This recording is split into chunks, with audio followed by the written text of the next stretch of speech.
The left has been telling you for years what you can eat, what you should say, and now how you should feel.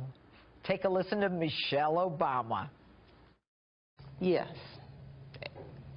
I do, because we feel the difference now. Yeah.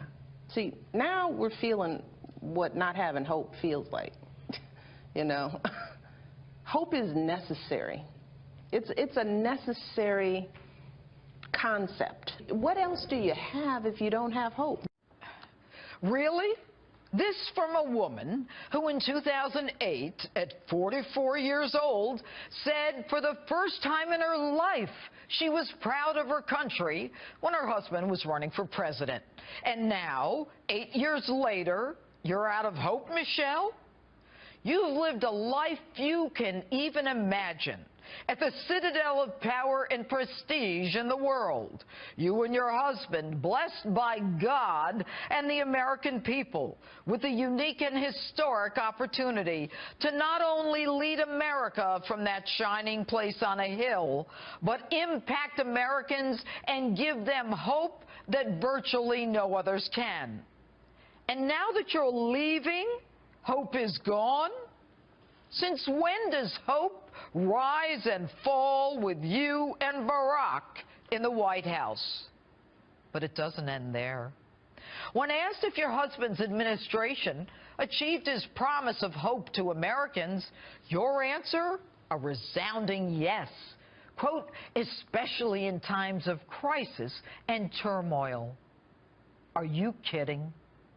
Did your husband give hope to the parents of James Foley or Stephen Sotloff, who was in custody for over a year while his family was told they could not negotiate because they'd be prosecuted before their sons' heads were chopped off?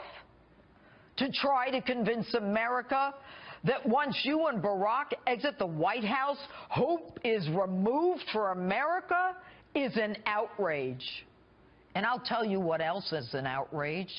An outrage is when your husband struts up to the microphone at a national prayer breakfast and tells Christians to get off their high horses because the Christians are afraid of Muslim terrorists cutting their heads off.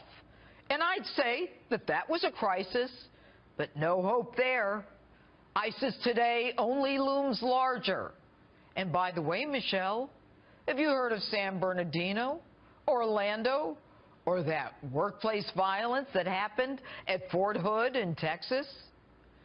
In times of crisis and turmoil, like the 13 hours those heroes were on a rooftop in Benghazi, your all-powerful husband never bothered to explain to us where he was and what he was doing that night.